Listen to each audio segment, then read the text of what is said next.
Coucou la famille, j'espère que vous allez bien. En ce début d'année 2025, je vous présente mes vœux. Je souhaite pour vous que vraiment 2025 soit une année bénie dans chaque domaine de votre vie. Que la grâce, la bonté de notre Seigneur Jésus-Christ vous accompagne, vous et votre famille. Alors aujourd'hui, j'aimerais prendre un petit temps de témoignage pour vous encourager, vous qui peut-être traversez des moments difficiles dans votre travail, parce que vous n'êtes pas considéré pour divers aspects, hein. Ça peut être par rapport, justement, on remet en cause vos compétences, vous n'êtes pas considéré peut-être par rapport à la couleur de votre peau, vous n'êtes pas considéré parce que vous êtes trop jeune, trop âgé, peu importe. En fait, moi, voilà ce témoignage, il me tient à cœur. Après avoir lu Proverbe 2, versets 10 à 12, en fait, ça m'a vraiment rappelé mon expérience professionnelle il y a quelques années de ça en arrière. Je vais vous lire donc le passage. « Car la sagesse viendra dans ton cœur et la connaissance fera les délices de ton âme. La réflexion veillera sur toi, l'intelligence te gardera pour te délivrer de la voie du mal de l'homme qui tient des discours pervers. » Amen. Donc, pourquoi ce passage m'a interpellée?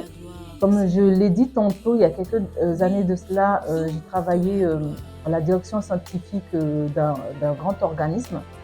Et quand je suis arrivée, j'étais la plus jeune, la seule blanche. Encore la couleur de peau, moi, ça ne m'a jamais dérangée, mais je ne me suis jamais, partout où je vais, mais je ne me pose jamais la question. Et j'ai été plus ou moins assez bien accueillie par les personnes qui étaient présentes dans ce lieu. Et moi, je me rappelle tous les matins, quand j'arrivais, je faisais le tour des bureaux, j'allais saluer les gens, salut, ça va, tu vas bien, etc. En fait, voilà, j'étais joviale, j'étais moi-même avec tout le monde, sauf un. Mais il y en a un, il répondait jamais à mes bonjours. Jamais. Même quand je disais bonjour face à face, on se voyait face à face, on me se croisait dans les couloirs, il ne répondait jamais à mes bonjours. Il se contentait de me regarder. Des fois, il ne me regardait même pas. Il traçait son chemin. Et ça a duré longtemps comme ça, peut-être un peu plus d'un mois. Et moi, je venais d'arriver, je disais, mais au début, je dis, bon, je vais insister, je vais dire bonjour. En fait, moi, ce que je voulais pas, c'est de faire la différence, c'est-à-dire dire bonjour à tout le monde et lui ne pas entrer dans son bureau, bien quand je le croise, ne pas lui dire bonjour. Je trouvais que vraiment, ça faisait pas. Et jusqu'au jour où il m'a croisé, je lui ai dit bonjour, il n'a pas répondu et il a crié haut et fort pour que tout le monde entende. Ouais, maintenant on accueille tout le monde ici, ça veut dire quoi? Ok, en fait je me suis dit, mais cette phrase, en fait, il l'a pas sortie comme ça. Il a sorti cette phrase, il a fait poser cette question, cette réflexion pour que tout le monde entende et faire comprendre que moi, je ne suis pas à ma place à la direction scientifique de ce groupe. Ok. Et donc je lui dis, dans mon cœur, je me suis dit, Seigneur, là c'est trop. Cet homme, non seulement il ne répond pas à mes bonjours, etc., mais il se permet de remettre en question mes compétences, en fait, ma place ici, quoi. J'ai dit, Seigneur, écoute, moi, juste que je te demande, en fait, de m'aider à ne pas faire entrer la haine en moi envers cet homme. Apprends-moi à l'aimer, en fait. Même s'il ne lui m'aime pas, juste apprends-moi à l'aimer. Et donc, mais à partir d'aujourd'hui, j'arrête de lui dire bonjour, en fait. Parce que s'il ne veut pas répondre à mes bonjours, je ne vois pas pourquoi moi je continuerai à lui dire bonjour. Mais juste, apprends-moi à l'aimer, à ne pas le rejeter. Donc du coup, dès le lendemain, avant de commencer mon travail, bonjour tout le monde, etc. Et j'en répondais. Et donc, j'étais aussi amenée à travailler avec d'autres services, dont le service comptabilité. Et un jour, j'arrive dans le service comptabilité et il y en a une, elle m'observe, elle me dit, mais c'est dans quel service? Je lui dis, je suis dans le service de la direction scientifique. Oh, mais toi, les autres qui étaient là, disent, ah, mais ta direction scientifique, oh ma pauvre, mais tu fais comment pour le supporter? Je dis, mais pourquoi? En fait, elle m'a dit, mais le service direction scientifique, c'est le seul service que personne ne peut blairer, en fait. Je dis, mais pourquoi? Ils m'ont dit, mais parce qu'en fait, dans ce service, déjà, les gens, c'est à peine s'ils te considèrent, ils ne te regardent pas, ils ne te disent pas bonjour. Et alors, ça se passe bien pour toi, ça se passe bien pour toi, on t'a bien accueilli. Je dis, oui, bah ça va en fait. Voilà, enfin, j'ai pas à me plaindre à partir du moment que je fais mon boulot. Voilà, après le reste, ça m'intéresse pas. Ah, ben, courage, courage, ok, y a pas de souci. Donc du coup, quand j'avais un petit temps perdu, j'allais au service comptabilité, j'échangeais un peu avec les personnes qui étaient là, ça me faisait du bien. Et donc, et un beau matin comme ça, tranquillement, le gars il arrive pour prendre son poste et il me dit bonjour. Je suis restée scotchée en fait. C'est pas que je voulais pas lui répondre, mais en fait j'étais tellement étonnée que le bonjour vienne de lui. Je me suis contentée de le regarder. Je n'ai pas répondu parce qu'en fait j'étais en train de réfléchir. Je me dis mais en fait il m'a dit bonjour. Comment ça se fait il m'a dit bonjour? Comment ça se fait que quand moi je disais bonjour il ne répondait pas? Et là il me dit bonjour. En fait, voilà, en fait, comme il a dit bonjour, il a tracé son chemin, j'avais pas eu le temps de répondre à son bonjour. Oh. Donc, du coup, le lendemain, il n'y avait pas de souci. Le bonjour ont repris leur cours, etc. Il a commencé à répondre à nos bonjours, machin, machin. Et de fil en aiguille, il a commencé à, entre guillemets, à s'intéresser à ma vie. Oh, ben comment ça va? Bon, ça va, il n'y a pas de souci. Et je me rappelle un jour, il est venu dans mon bureau, c'était un après-midi, et il est venu, il s'est assis à côté de moi. Bah, écoute, je me permets de m'asseoir à côté de toi parce que j'avais besoin d'un peu de tranquillité, j'avais besoin de paix. Il a dit, quand je suis à côté de toi, je ressens une certaine paix. Je dis, ah bon? Il me dit, oui, oui, il me dit, c'est pour ça que je suis venue me mettre à côté de toi parce que là, pour moi, c'est trop. Et je sais qu'à côté de toi, je vais me ressourcer, je vais me sentir bien. Ouais, il était content, il était fier en fait de raconter ça. J'ai dit, ok, bon, bah, il n'y a pas de souci, tu peux rester autant que tu veux, quoi. Et donc, moi, dans mon cœur, je dis, oh, c'est un bon témoignage, un bon témoignage.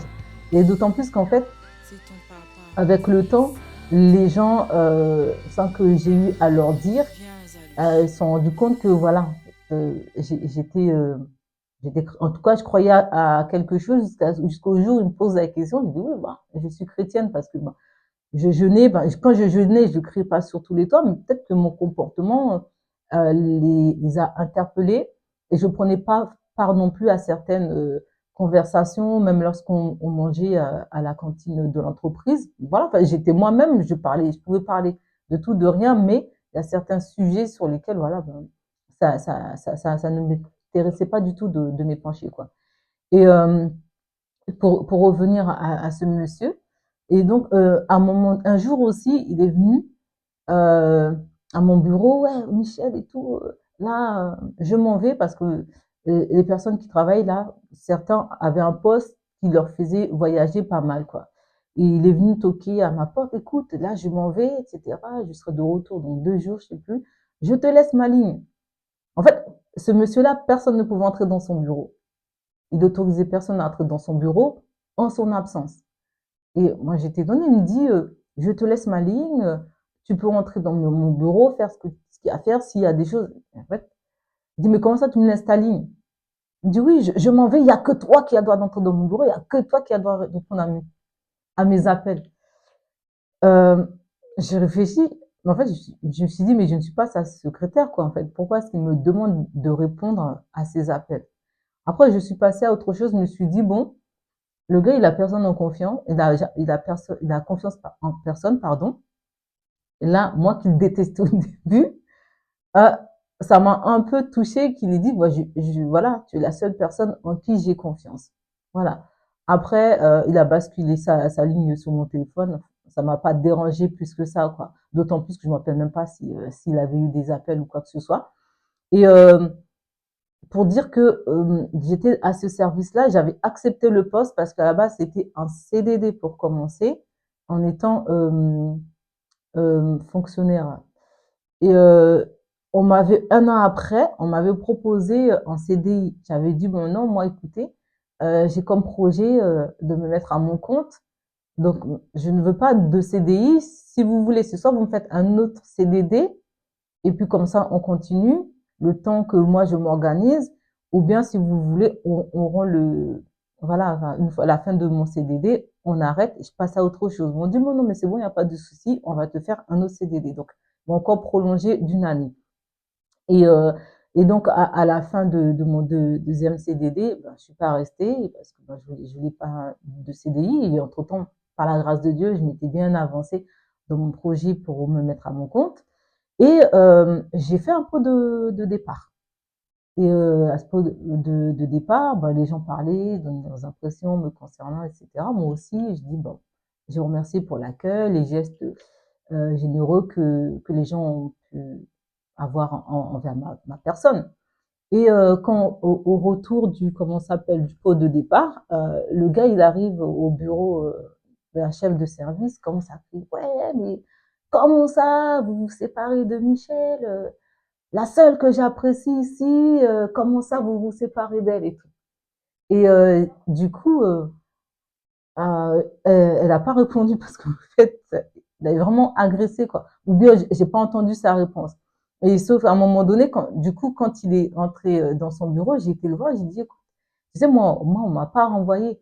J'ai expliqué la situation, je lui ai dit, ben, c'est juste que, voilà, on est arrivé à mon deuxième CDD. Moi, je peux pas accepter un CDI parce que, voilà, je vais me mettre à mon compte, etc., etc. Donc, du coup, c'est pour ça, enfin, je parle de moi-même, personne ne m'a renvoyé. On dit, ah oui, d'accord, mais voilà, tu ne te rends pas compte, tu vas me manquer, etc. Moi, j'aimais bien comment tu es. Je dis, ben, écoute, il n'y a pas de souci, personne n'est irremplaçable, quoi. Donc voilà, c'est mon petit témoignage. Tout ça pour dire que Dieu peut changer le cœur de toute personne dans ton environnement. Là, je parle de l'environnement professionnel, mais ça peut être familial, n'importe quel environnement, là où tu te trouves, où toi, tu trouves que tu te comportes bien, ben, tu fais les choses de manière correcte, avec conscience, avec la crainte de la parole, et ben, ne te prends pas la tête à te culpabiliser, mais pourquoi l'autre ne m'apprécie pas, pourquoi il me casse dans mon travail, juste remets euh, ta situation au pied de Dieu. Tu dis, ben voilà, Seigneur, je ne comprends pas pourquoi moi, on dénigre mon travail, pourquoi moi, on me dénigre, je ne comprends pas, Seigneur. Garde mon cœur, prie pour ton travail, bénis même les personnes qui justement disent du mal de toi, parce que souvent les personnes font les choses par jalousie. Si c'est un collègue ou une collègue qui raconte des bobards sur toi, mais qu'est-ce qui te dit que cette personne ne te jalouse pas parce que justement tu travailles mieux qu'elle ou bien elle entend des choses positives de la part de sa hiérarchie te concernant et que cette personne-là justement ne veut pas perdre son poste ou bien ne veut pas que toi tu évolues. Voilà. Toi, reste concentré sur ton travail, fais-le avec excellence du mieux que tu peux le faire, et puis Dieu s'occupera du reste en fait. Dieu s'occupera de changer les cœurs des personnes autour de toi. Et puis si vraiment tu n'en peux plus, ben, demande au Seigneur de te changer de service, demande-lui de te trouver, de t'aider à trouver un autre travail où là tu peux t'épanouir en fait. Voilà vraiment ces versets-là, car la sagesse viendra dans ton cœur et la connaissance sera les délices de ton âme. Et le verset 11 qui dit, la réflexion veillera sur toi, l'intelligence te gardera. Voilà. Dieu est avec toi en fait. Dans tout ça, Dieu est avec toi. Et moi, vraiment, je bénis le Seigneur. J'ai pu être un bon exemple, malgré moi, de, comment ça s'appelle, de servante de Dieu, parce que même la chef de service aussi, elle n'avait pas pris euh, la parole en public parce que, disant, elle a du mal à s'exprimer en public. Elle m'avait envoyé un mail en disant, voilà, Michel, je te remercie d'avoir gardé ton calme dans les moments de tempête, parce qu'en fait, c'était une jeune femme, elle aussi, elle voulait pas perdre son poste, elle était hyper stressée et elle s'était permise des fois de s'adresser à moi vraiment de manière euh, très dure. Et moi, je me rappelle, j'avais vraiment répondu une seule fois, je lui avais aussi, pas, je lui avais pas répondu dur, mais je lui avais fait comprendre, bah, c'est bon, c'est trop quoi. La façon dont tu t'adresses à moi là, je n'apprécie pas. C'était vraiment la seule fois où vraiment je lui avais tenu tête. Et là, je pense qu'elle s'était souvenue de ça, elle m'a juste envoyé, voilà, elle m'a dit, merci d'avoir gardé ton calme dans les moments de tempête. Et après, moi, j'ai juste répondu, t'inquiète, il n'y a pas de problème, j'ai aucune, rancune contre toi. Donc voilà, donc ce service, j'ai quitté ce service la tête haute avec un bon témoignage.